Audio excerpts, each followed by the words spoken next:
Yo, what's up everybody? Welcome back to another video. Hope you are all doing well. Thank you all for the continued support, positive comments and feedback. Thank you to all the new subscribers I've been getting too. Really means a lot and I appreciate it.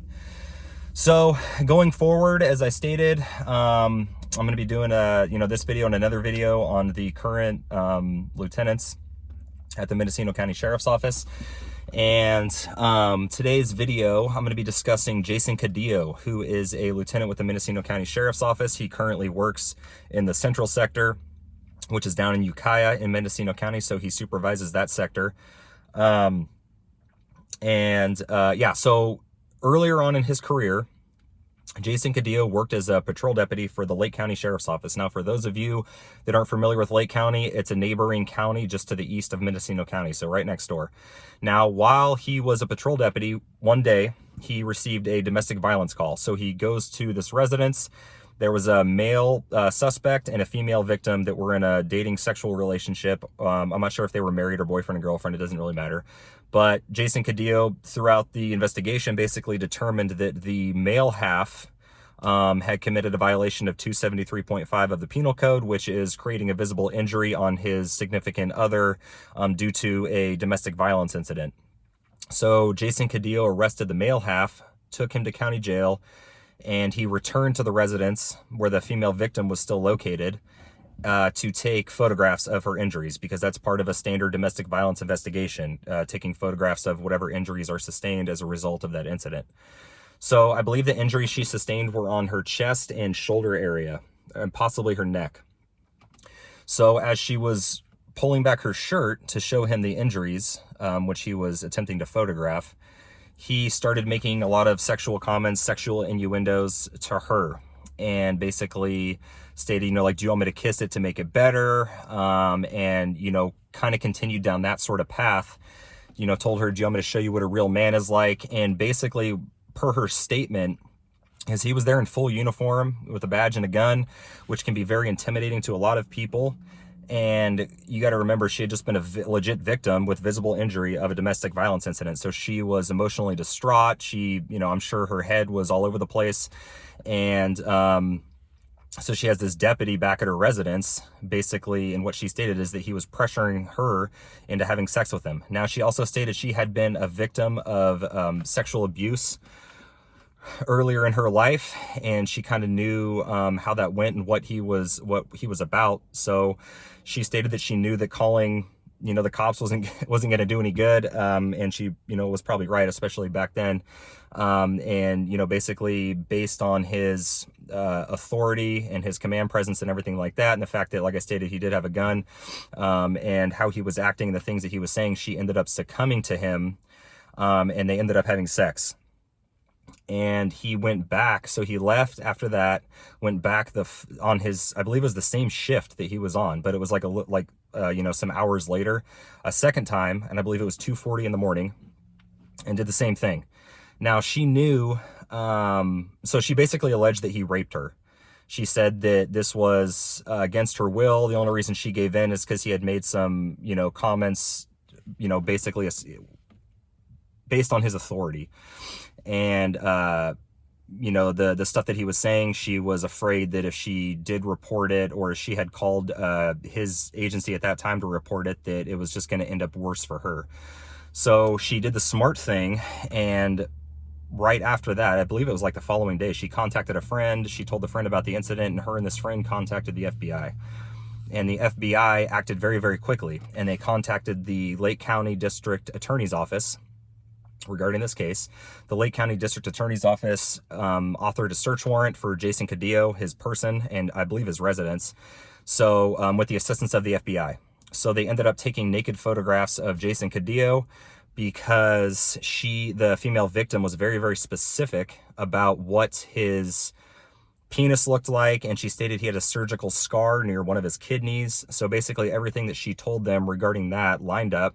So they had to take naked photographs of him, which is standard procedure, and did that whole entire investigation as you would with any rape case.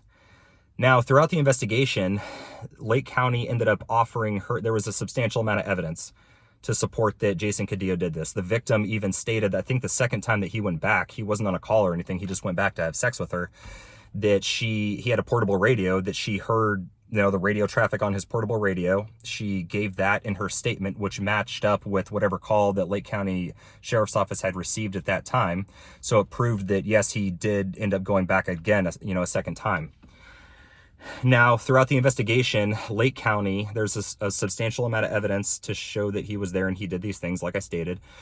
Lake County ended up offering a large sum of money to the female victim to keep it from going to court. Now, the charges were never dropped, but she ended up taking the payment. She ended up taking the settlement. They settled out of court.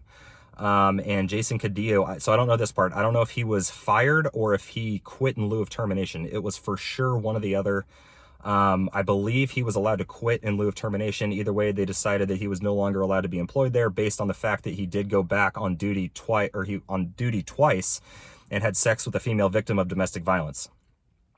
Now, shortly after that, and I'm sorry, I should state this, that his father, Jason Cadillo's father at the time, was a supervisor at the Mendocino County Sheriff's Office, and he was also friends with the current sheriff at the time at the Mendocino County Sheriff's Office.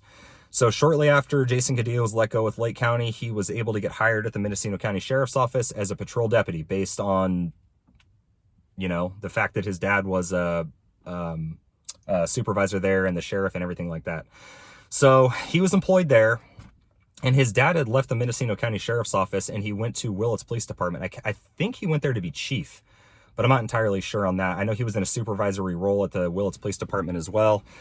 And basically Cadillo was able to promote to a sergeant very, very quickly. What ended up happening is the oral boards came up for sergeant, and two of the Willits Police Department guys came down to sit on the oral board, because that's typically what happens when you have oral boards or interviews for promotions. They don't do it in-house. They don't do the interviews in-house because it could be biased, right? So they farm out to other agencies, and then other supervisors will come in and interview these people. However, these two people that came down from Willits PD had been supervised by Jason Cadillo's father. So a lot of people stated that he had that hookup and he was going to get that promotion, which he did, based on that fact. And the whole interviewing thing is a complete joke. I mean, I've seen it firsthand. They bring in other people from outside agencies to interview whoever wants to be a sergeant, you know, especially at the Mendocino County Sheriff's Office. But at the end of the day, the upper command staff, the captain, you know, and the sheriff and stuff like that are the ones that are the deciding factors about who is sergeant. So it's kind of like a lot of smoke and mirrors. It's just an excuse to show that, oh no, we weren't biased. We did this oral board and we brought these other people in. No, you guys know who you wanted. And that's exactly how that game goes. And I've talked to a lot of people about it, a lot of guys that they get promoted to. Like I said, if the sheriff and captain and stuff want those guys to be lieutenants, they'll tell them what's going to be on the oral board, things specifically to study for. And then at the end of the day, it's still their decision. So anyway, so he was promoted very quickly, and then obviously became a lieutenant after that with less than 10 years on, I believe, that he became a lieutenant. Very quick for sergeant, very quick for lieutenant. And obviously, you know, he wouldn't have been allowed to do any of those things, you know, or even be employed as a cop again had it not been for the hookup that he had. So another thing about him, this was a few years ago, maybe 4 years ago. I can't really remember, but I was working at the Mendocino County Sheriff's at the time, out in Covelo. And this is common knowledge. The first thing I even stated, that story that I just told you guys about Jason Cadillo, that's very, very common knowledge within the Mendocino County Sheriff's Office. Guys that work there that are watching this video, yeah, Trent, we already know that. But you know what? A lot of other people don't, okay? So he was also married at the time that he did that in Lake County. Now, he was going through a divorce, but he was still married on the second incident that I'm about to talk about. So this deputy that was working in Ukiah at the time, like I said, this was 4 years ago, I believe. It was common knowledge that Jason Cadillo would cheat on his wife that he had at the time, that he is now divorced from. But one of the deputies didn't like Jason Cadillo. Some people like him, some people don't like him, but this particular deputy didn't like him, and had basically found out that Jason Cadillo on duty was going to his, you know, side chick's house in his patrol vehicle. So this deputy began to spread that information around the office down in Ukiah. It got back to Jason Cadillo, and Jason Cadillo ended up pulling this deputy outside and threatening to basically beat his ass and like do all this kind of crazy shit for spreading all these rumors regarding Jason Cadillo. And I should state this by saying, I don't know if he was cheating on his wife, and I don't know if he was going to his, you know, side girl's house or not. This is just what I heard. But this incident is factual and it did happen. But this is what I was told that led up to this part. So, but the first thing in Lake County, that is all documented. There's a report that's, you know, out there still, and a whole bunch of other stuff. So, yeah, so anyway, so he pulled his deputy outside and began threatening him, and he basically started putting his finger in the deputy's chest, like poking him and stuff, yelling at him. Both of them got into a pretty heated verbal argument. This was right out in the parking lot of the main station in Ukiah. And the deputy basically told Jason Cadillo, like, hey man, I don't care if you're a lieutenant or not, you poke me one more time and I'm going to put you flat on your ass. And he would have, because this dude was like twice the size of Jason Cadillo. In fact, Jason Cadillo was like looking up to him when he was doing it. And anyway, Greg Van Patten, who is best friends with Jason Cadillo, his office was right there. So he was able to see this entire thing go down from his window. So he looked outside, saw these guys about to get into a fight. Greg Van Patten then ran outside, broke the two up, and the deputy, even though Jason Cadillo was completely unprofessional and he went about that the horribly wrong way, in my opinion, even though he started it and was basically, you know, poking this dude in the chest, trying to instigate a fight, the deputy was the one that got written up. So he was reprimanded, and the deputy subsequently quit and went to another agency out of county. But, you know, Jason Cadillo didn't get in trouble for that because, like I said, he's best friends with the captain. So, and yeah, so that's basically it. And that wraps it up for Jason Cadillo. But like I said, it just shows you, I mean, he's a testament to that good old boys club, you know, based on the stuff that he did in his career, past and, you know, throughout his past as a cop with the Lake County Sheriff's Office, as well as the Mendocino County Sheriff's Office. Like the stuff that you can do and the stuff that you can get away with based on who you're friends with, who you're related to, how, you know, high up they are in the chain of command at these various agencies, and the things that do get swept under the rug or, you know, forgotten about. And as I've stated before in numerous videos, you know, I had conversations with Greg Van Patten, the captain, about this stuff, and he basically said, well, you know, stuff happens, and, you know, it was a long time ago, can't hold people's past against them. The thing about that is, and as I've stated numerous times, I do agree with that to a certain extent, depending on what it is. Because nobody's perfect. And I will state this in every single video. Like I always say, I'm not perfect either. However, when it comes to hardcore stuff like that, you don't change as a person that much as an adult, as I've already stated before. And it's going to just show a continuing pattern of things. And it's just who you are as a person. So, I mean, if you're willing to accept behavior like that, I mean, you know, in my opinion, it's not acceptable, but that's just me. I'm just a disgruntled ex-employee, according to some of you.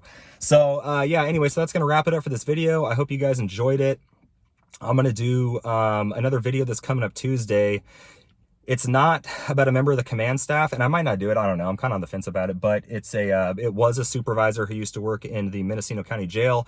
I know that I stated that he was a sergeant. I know that I stated I'm going to focus on lieutenants, but this story was brought to my attention very recently that I was actually working at the Mendocino County Sheriff's Office when this thing went down, and I had some vague recollection of it, but I got the full details on it that I had actually forgotten about it. So it's an interesting story, so I might share that with you guys next Tuesday. And then next Friday, I'm going to do probably my final video on the Mendocino County Sheriff's Office, unless some more stuff comes up regarding the other lieutenant that I planned on discussing and the stuff that he's done. And you're definitely going to want to tune in for that one, because it's one of the stuff that he's involved with, which is currently going on right now, that I feel has been covered up, is very huge. It's huge. It's going to drastically affect that agency, whether they want it to or not. And, you know, it's going to. So definitely tune into that one. And again, if you guys have any, you know, questions or stuff that you want to know about, just drop a comment, and I'll go through it. If you want to see videos on certain things that you want to see me addressed regarding cop related stuff, I'm an open book. I'm going to be honest and transparent with you guys as always, so go ahead and do that, and I will see you guys in the next one. Take care.